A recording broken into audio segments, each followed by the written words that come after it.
Good morning, good evening, and good day. You're listening to Dramabuds, an anima podcast.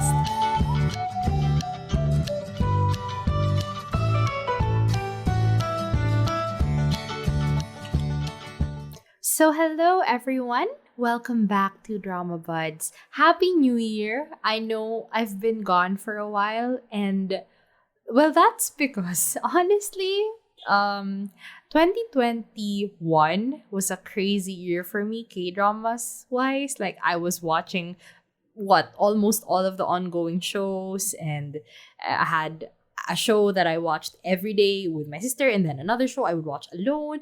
It was just a lot constantly, and I burned myself out. And so I said, okay, in 2022, we're going to be kind to ourselves. We will not burn ourselves out. And, we'll watch slowly, just a few shows at a time. I don't need to tune into everything. Like, if it's good, if I'm interested, I'll pick it up. But I don't need to keep up with things just because everyone's watching it. So that is a New Year resolution for me. Another New Year resolution is I will talk about Idol the Coup a little less, because if you didn't listen to any of my episodes in November and December 2021, I was obsessed with Idol the Coup. And look, I still am. I'm not going to pretend that I'm not, but I need to, remember that I watched other K-dramas before that show changed me. And yes, essentially I'm in a slump.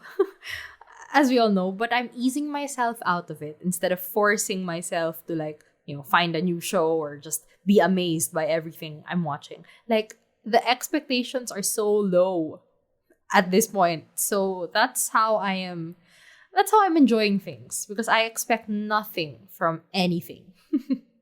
But yes, hello, I'm back. Let's do this. I said I would slow down, right? And ease myself out of the slump. And I took a break in January to watch more K-dramas. But, I only ended up watching 3, maybe 4 by the time this airs. So, that was not a successful month for me. But why must we pressure ourselves all the time? No, it's fine. 4 or 3 or 4 is enough for me. But hey, at least one of the 3 that I watched actually inspired me to make this episode. So today I'm going to talk about my favorite workplace dramas. Something that I think I realized that workplace dramas might be my favorite genre, if you can call it a genre. So, this is my favorite part. We have to define what is a workplace drama to you? To me, I guess the most common part is that there's an ensemble cast, like a lot of characters, but it mostly focuses on their actual work, like what they do for work, or their relationships with each other as a team, as co-workers, and how that bleeds into the work that they do. So often it has a protagonist who enters the workplace and learns to assimilate with the others into their office culture, or they enter this office as a leader. They step up to be a leader. So essentially, just that's the inciting incident. Someone new to the team, whether they're a member or a worker or the leader of the team. And workplace dramas, they feature a lot of office politics and how that also affects the work that they do. Romance may or may not be present. Even if it were there, it's not the main focus. You can have characters, even main characters, entering a romantic relationship, but you know that mostly the work is what's important. And I guess a special something that I consider important is that it makes me appreciate the work that they do. So all those descriptions, it could describe so many K-dramas, okay? As long as it features a workplace, doesn't it fit all these characteristics? Yeah, but okay, the ones that I'm mentioning today, these are the ones that first came to mind when I was thinking, what's a workplace drama? And when I was trying to come up with descriptions, these are the first shows that came into my mind. Let's start with the show that inspired me to make this episode. On the Verge of Insanity. I recently just finished this. So, On the Verge is about working in human resources and HR, which is something that personally to me, if is a possibility in my life that I am coming to terms with. So yeah, needless to say, I was very interested in this show. And okay, in reviewing this, I will try not to say everything I like about it because I do want to fully review the show. Like, this is the first K-drama that made me want to do a full review this year. So that's super exciting for me. But we'll see if I end up doing that or if I fall in love with another show on the way.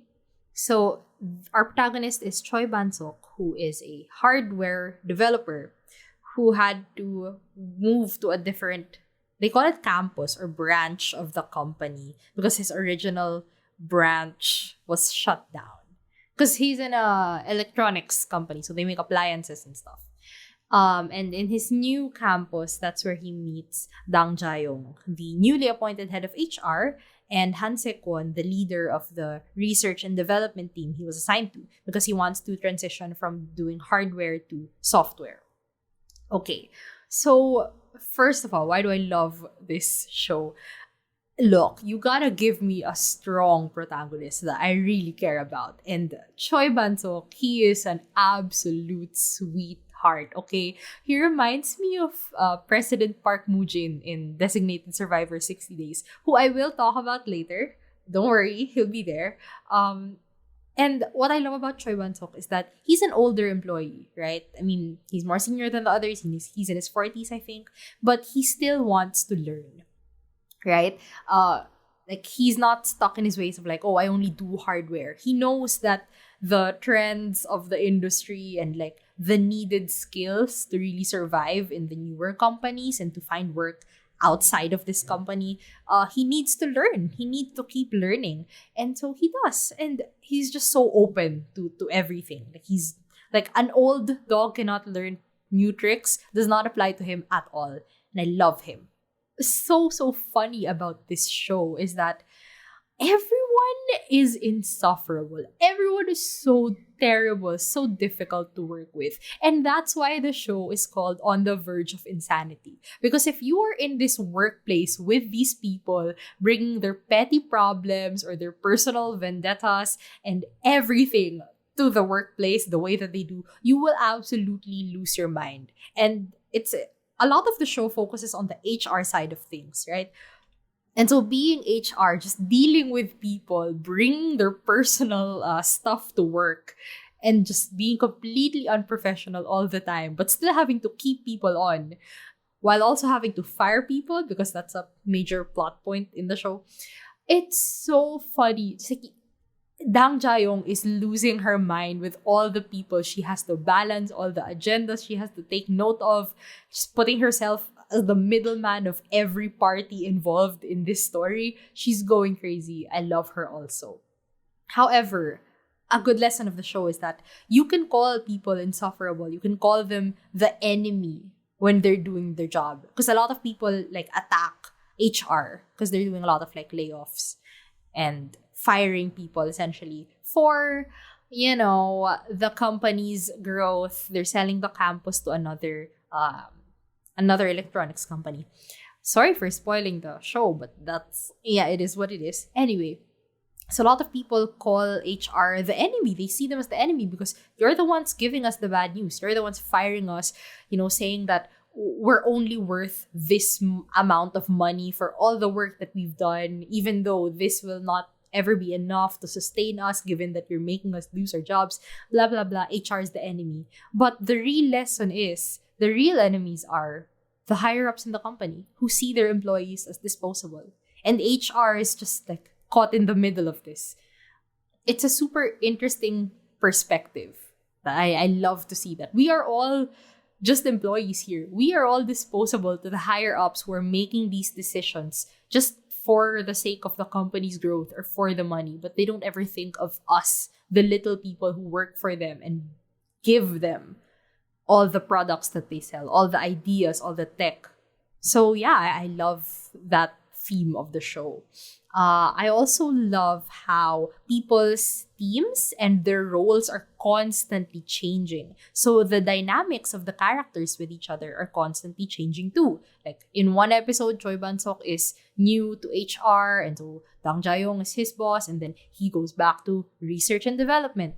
And then for some reason, Dang Jae-yong loses her position in HR and enters research and development. And so they totally switch roles. You see how someone who was so competent, who was on top of their game, is now at the bottom of the barrel here, the bottom of the food chain here. It's super interesting how people just keep adjusting to where they are just to survive. Just to survive in this company that isn't even worth staying for, but the job is worth staying for. That is a theme that will be echoed in Misaeng, of course, the show of all shows. More on that later. But yeah, I love On the Verge of Insanity. Not a single boring episode. They have a lot of characters, yeah, but not much filler, considering that they could have gone like a lot of wacky subplots that aren't connected to the main characters anymore, or stuff like that. The way people or shows usually treat supporting characters. But in fairness to them, there's not a lot of filler, even though the show can be considered slice of life because you spend a lot of time in and out of the workplace, dealing with everyone's personal lives. And, the story isn't super set. Like, you really have no idea where the show is going. So, it does give a slice of life vibe a little bit. And this show is laugh out loud funny. It is so funny. I think this is the hardest I've ever laughed in a K-drama. It's so good.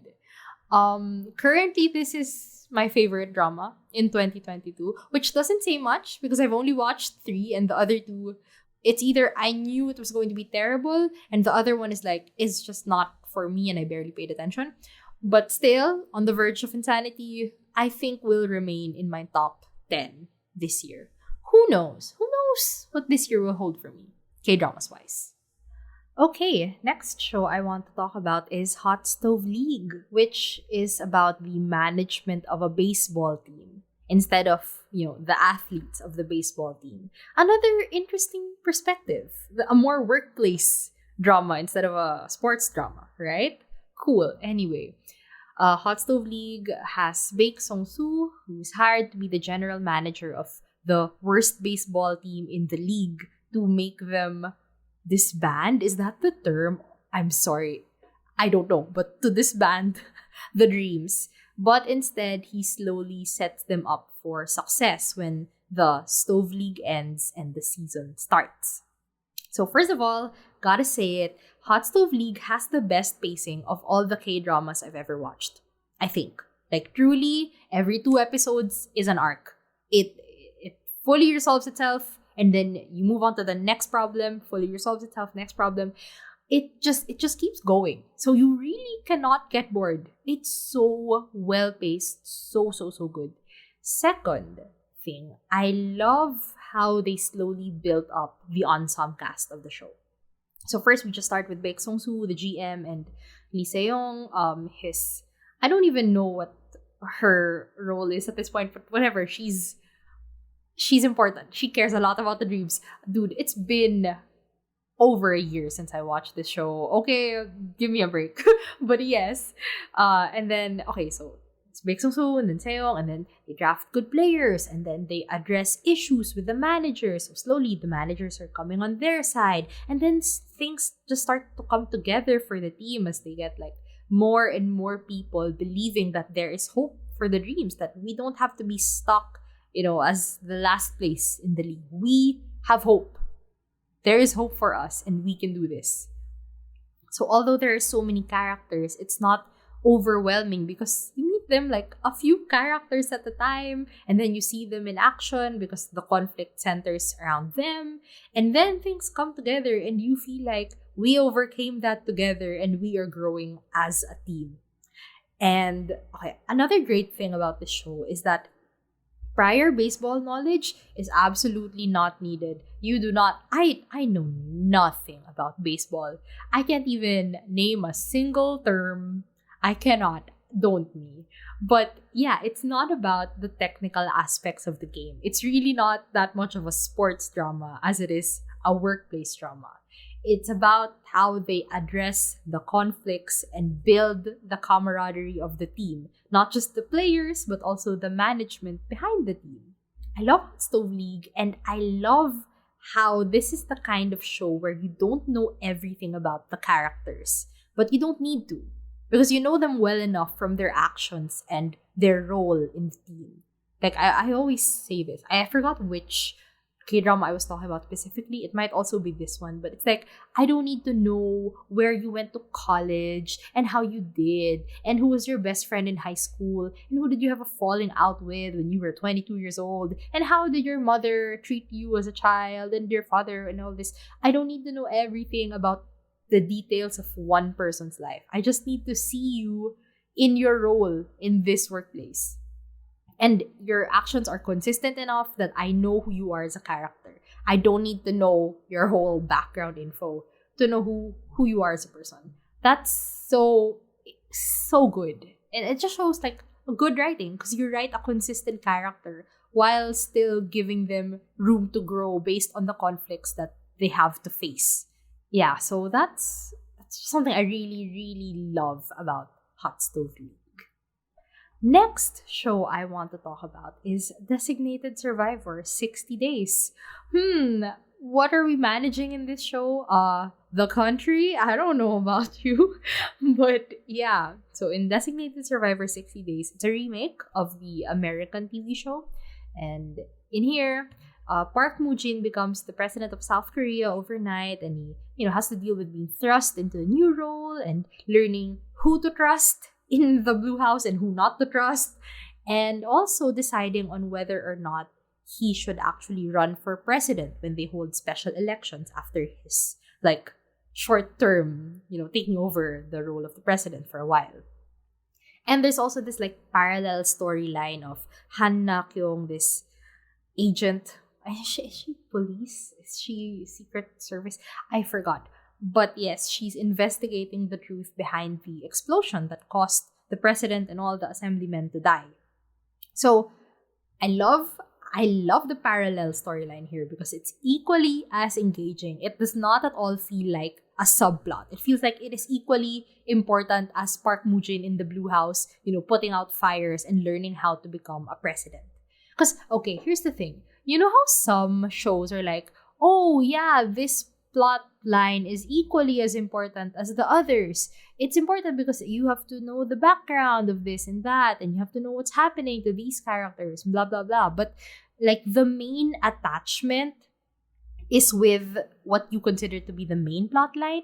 It would have been so easy to say that, oh, I don't care about, investigating the truth behind the accident because I don't really care about Han Na-kyung as a character. I don't care about the president as a character, the late president. I only care about Park Moo-jin and the Blue House squad. It would have been so easy for things to turn out that way. But they didn't, because Han Na-kyung was a good character. Oh Young-suk was a good character. And there was really an engaging mystery of who is behind this accident? This can't have been an accident, actually. This has to have been premeditated. And just exploring that and uncovering all the secrets, it would have been so easy to not care about it because I don't have any emotional attachment to the characters that are essentially isolated from Park Moo-jin and the Blue House squad, who we root for so heavily because they are, running the country. Good management of parallel storylines. Plot and pacing wise, I would put this at around the same level as Hot Stove League, which is a huge compliment, right? Because just like Hot Stove League, every episode there's a conflict, you deal with it, you think everything's okay, and then a new conflict comes up, and then it's just a cycle. It goes on and on. And it's amazing that they were able to fill 16 episodes with that level of intensity. Although I would put it slightly lower than Hot Stove League because Designated Survivor had some weaker episodes. I really felt like this is a weaker episode compared to the others, conflict-wise, and I guess just how they dealt with it. And I think by the end of the show, it was yeah, we know exactly how this is going to go. They're going to deal with it. And then Park Mujin's going to seem super lost, like he doesn't know what to do. And then for some reason, the thing was resolved. And then it'll flash back to how Park Mujin dealt with it. And then everything's okay. And then new problem. So, over time, you saw the pattern. And that's why pacing-wise, I think the latter episodes felt a bit weaker. But hey, still great, great, great pacing. So intense. And they really took the designated survivor initial premise and fit it into the South Korean context, their political climate, which is very different from the US, of course. Very interesting. So well done. Okay. Once again, comparing it to Hot Stove League, I would put it higher in terms of characters. Because, a similarity between Hot Stove League and Designated Survivor, similarly, we don't see the characters outside of their roles in the Blue House. But we know them well enough, right? Based on their actions, based on the consistency of their characterization and all that. Like, I know who you are. I don't know why. I don't know how you ended up like this. But it doesn't matter. That's who you are. I know you. But Hot Stove League has a lot of characters.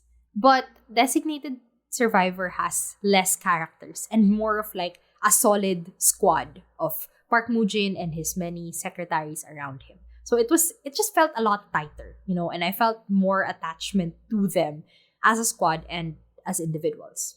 And also most of them are there from the very beginning, although not as like a united team under Park Mujin, but they are a team. Watching them work for him and then learning to trust him and also trusting each other, it's such a journey. It's really a journey watching this team come together and once again, less people, tighter, more attachment. And we've mentioned Park Mujin. He is what knocks this out of the park.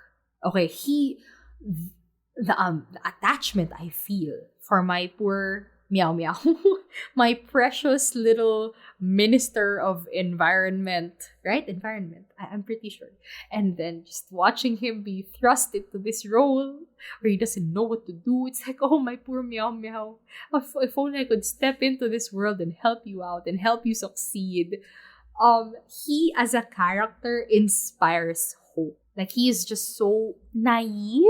Would I say naive? He is a little naive and idealistic, and he still like wants to stick to his principles and to the right thing to do, which is like most political dramas will be like, no, we will beat the idealism out of you. You will not be a good person by the end of this because being evil is the only way to survive in the political world. But the show is like, no, we will hold on to the hope, to the light in you, and you will inspire hope in others and make your team believe in you. It's so good. He's so precious, my poor Meow Meow. And okay, here's the important thing about stakes. Here's why stakes matter to a character. Because sometimes when, things are low stakes for a character and they act like it's the end of the world if they don't achieve it, it kind of takes me out of it. It's like, my God, dude, chill. It's not that big of a deal. But for Park Mujin, the stakes literally involve the security and the safety of the country. So wanting Park Mujin to fail, like not sympathizing with him, not caring about him, and not wanting him to succeed is evil, dude. You want South Korea to fall apart by wanting Park Mujin to fail. That's the level of how high his stakes are. And just what a pure, beautiful character who I love so much. And the whole team just, rallies around him eventually over time. So precious. I love them. I love Designated Survivor. All right. Next workplace drama I want to talk about may not be a workplace drama to other people. It's Dr. Romantic. And so you may ask, like, is a medical drama considered a workplace drama? They work in a hospital. So that's a workplace. I don't know about you, but that is a place. Yeah, whatever. Yeah, I consider it to be a workplace drama. It's a medical drama. It also focuses on the staff, not just the doctors. It's interesting that I have a medical drama in this list of workplace stuff, but I don't have a legal drama because for some reason, legal dramas to me feel more case or mystery focused, while medical dramas feel more staff and character focused. Do you get what I'm saying? Many legal dramas, it really revolves around, oh, you're facing this case and this case and this case, and then for some reason it all comes together to, bring down a big bad. Then again, I haven't watched a lot of legal dramas, so don't quote me on that, but that's just the impression it gives me. I am thinking of While You Were Sleeping, and I hear your voice at the moment, so that, well, maybe it's a Park Ye-ryun thing. But that's just how I see it. But to me, medical dramas feel more character focused. Because you can only focus on like a patient's case for so long. It's not like you have to investigate a lot about what happened to their sickness or stuff. Like you just have to figure out how to cure them or to operate on them, and then we focus back on what's going on with the doctors or with the staff. So don't quote me on that. That is from a very limited sample of shows. I will work on my legal and medical drama repertoire this year. I will watch more, hopefully. We'll see. Anyway, me talking about Dr. Romantic, honestly, I'm focusing more on season 2 because I liked it more and I have more to say about it. So in season 1 and 2, both of them feature two doctors who are sent to Doldam Hospital in the countryside where they meet teacher Kim Sabu, and they learn from his idealism. And you may ask, like, wait, I'm sorry, isn't Dr. Romantic like a romance-focused show? Nah, let me correct that immediately because it took me the whole of season 2 to realize that I misinterpreted or I wasn't focusing on the right thing when I was watching season 1. No, Dr. Romantic in the title refers to teacher Kim. It refers to his romanticism or his idealism. Okay, it's not about the romance between the main leads, quote unquote, the new doctors that come in. So anyway, the two doctors who come in each season, they have their own struggles. It could be about letting go of their pride and simply learning to be a better doctor, or it could be about overcoming anxiety and learning to have faith in their skills, or overcoming their previous trauma to become a better doctor. Everything is about becoming a better doctor. And there's always this adjusting period where they have to let go of their old ways, of their previous attachments, of their pride and everything, and adopt the idealism that has kept people in Doldam going for so long, even with their limited resources and with the upper management constantly trying to sabotage them. Like, Doldam is thriving and surviving because these people believe that they can do everything, especially under Kim Sabu's leadership. So yeah, the same way that Park Mujin ties the squad together in Designated Survivor 60 Days, Teacher Kim does that for Dr. Romantic in both seasons. And that's why working in Doldam is so life-changing for all these characters. Like, even the antagonists, I swear, even the antagonists in season 2, they are changed by the experience of working in Doldam, working with these people who so vehemently, so insistently believe in their idealism, who believe that they are always, as long as they're doing the right thing, saving people's lives, that's all that matters. Aside from the doctors, we also meet the staff of Doldam, who are equally important as the flashier surgeons. Like, when you think of a medical drama, you think of the surgeries and the residents and everything.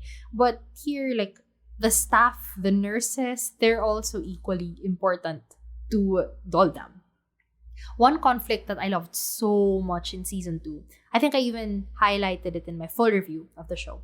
Okay, one conflict I loved was when Manager Jiang, the admin head, was called out by Nurse O for siding with or sucking up to the new president of Doldam, who, they, as the Doldam staff, saw as the enemy because he's working for upper management, of course. And, to Manager Jiang, his perspective was that he had to do that to secure his job, right? It's for his own job security. And you'd think, like, isn't that so selfish? But here's the thing. it's easy for Nurse O to say that, oh, I will stick to my principles and I can just find another job if, Doldam doesn't survive this or if I lose it. Like, whatever. It's easy for her to say that there is life or there's hope after Doldam. But people in admin aren't seen as skilled workers the way nurses and doctors are.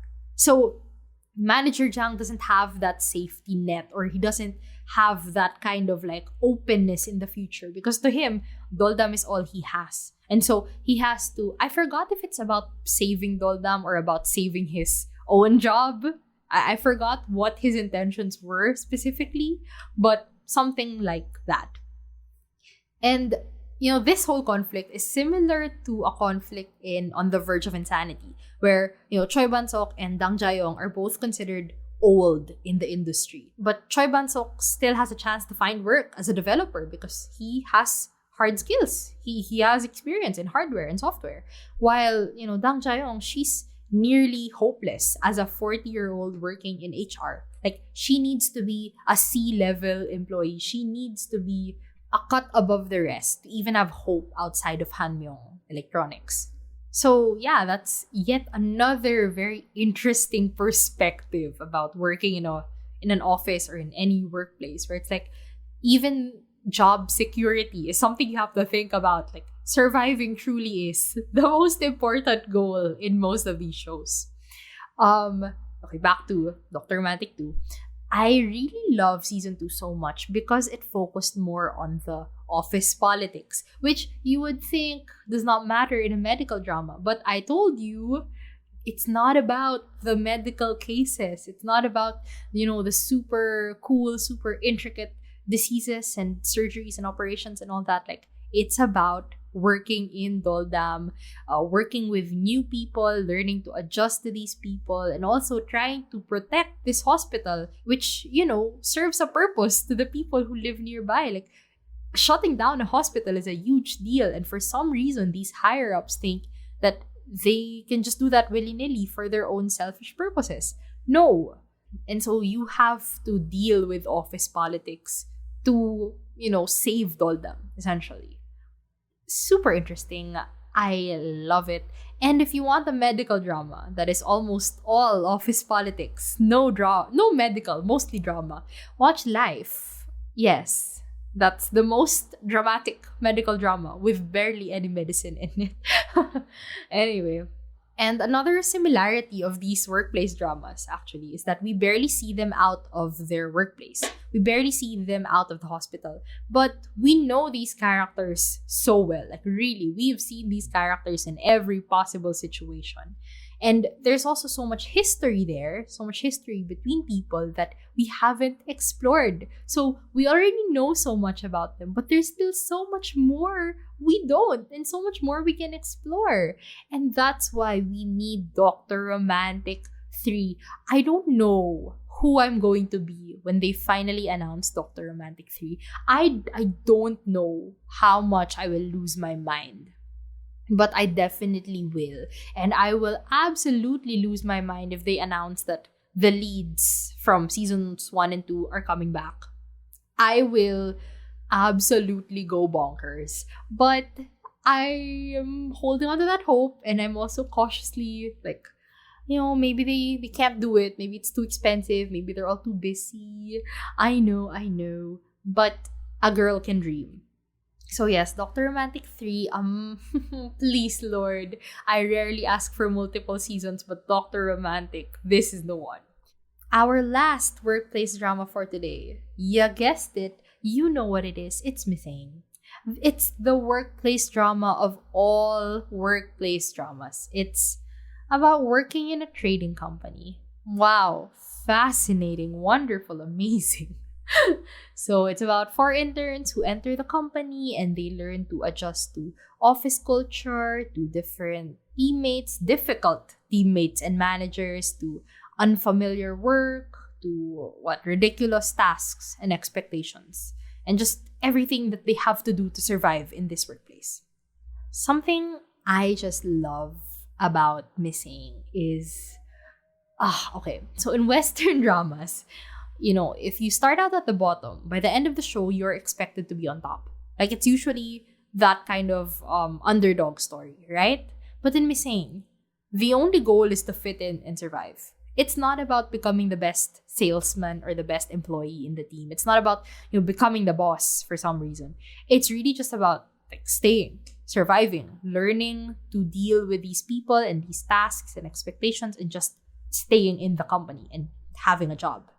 And okay, unlike all the other workplace dramas I've talked about, this is the slowest of them all. The pacing is so slow here, truly slice of life. But what keeps it interesting is how all four new hires have their own teams. They're part of different teams and they have their own struggles, internal, external conflicts, even their relationships with each other. Like the four new hires, they're not that great at the beginning.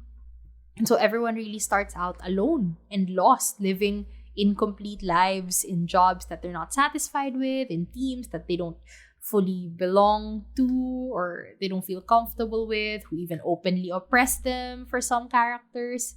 Like, life is not great. We live incomplete lives. But if you work hard and you're lucky, because this show heavily emphasizes privilege and circumstances, especially for the unlucky ones. Like, not everyone gets to be lucky with the cards that they're dealt, especially Jangure. Anyways, if you work hard and you're lucky, you'll survive. You will survive in the company, in the world. And okay, in terms of appreciating the work that they do, I will not say that I appreciated trading companies and the corporate life because of Misaeng. That's not what happened here. But okay, one episode had the theme of everyone has their own game of baduk, which to me, how I interpreted it was everyone has something that matters to them. And so it may not seem important to the grand scheme of things. Like, it may just look like a game from the outside, but it matters to the person playing the game or working that job. Like, you're always looking for, the higher purpose or the great calling of what you're doing. But sometimes it's just a job and it still matters to the person doing it. And so surviving in the company, sometimes that's all that matters. That theme, the whole message of the show, it makes me sad just thinking about it. Like, it's so bleak, right? Like, really no idealistic, inspiring message to take from this. It's really just like, sometimes you just have to keep living and striving and surviving, and nothing else matters. And it's okay. Like, we don't live dramatic, self-help book-worthy lives that we can, give a TED talk about. Like, we don't all live those kinds of lives. Sometimes this is enough. And it gives me hope in a way. It's a hopeful message because it's okay if life doesn't turn out to be flashy and inspiring and exciting every day. As long as we keep living and striving, like, that is a life worth living. It's a bleak message, but I don't know, man. It fills me with a little bit of hope. And it comforts me. It's like, it's okay if life doesn't turn out the way you thought it would. No one knows how life will ever turn out. But if you're still here, that's good enough. Yeah, that's okay for me. I'll take that. Thank you. So that's it for me today. Looking at this list, these are truly some of my favorite dramas of all time. Like, I realized for some reason, these are some of my absolute favorites. And I think what ties these all together, it's not the workplace really. It's good writing and good pacing. That's the bottom line. That's the common thread of all these shows. They're just well written. And they have good characters, really well written characters. Yeah, I mentioned earlier, I used to be super particular about like, I want to know everything about the characters. I want to know how they became the way that they are. But like, that's just not possible. Okay, you only have how many episodes and how many minutes and all these characters to get to know. And having that kind of focus on like, we should know everything about everyone. Everyone has a backstory. Everyone has an emotional whatever. That leaves space actually for just filler scenes and even whole filler storylines, right? Instead of focusing on like, who are they now at the moment and how will they deal with the issues that they are thrown into or the issues thrown at them, right? Because with many of these dramas, you only get to see these characters in action when they face a conflict at work. And so, good writing would mean consistent characterization, which to me feels like, you know what, I don't exactly know why you're like that, but that's who you are. Okay, you seem to be that kind of person, and I can describe you well enough, and I don't need to know exactly how you became the way you are, but you are that way. And of course, that does not mean that they are stuck in their ways, because they can still grow as characters through the conflicts they face. So yeah, it's just good writing, baby. It's just good writing. That's all I want. And for some reason, it just turns out that most of these are what I would consider to be workplace dramas. So yeah, that's it for me today. This was a fun, like, essay type episode where I just describe things. But yeah, these are actually, I would really highly recommend all of these dramas, actually. So yeah, thanks so much for listening, and I will see you soon. Thanks for tuning in. Feel free to leave a comment, like, subscribe, follow, and tell me what you thought about today's episode. See you soon!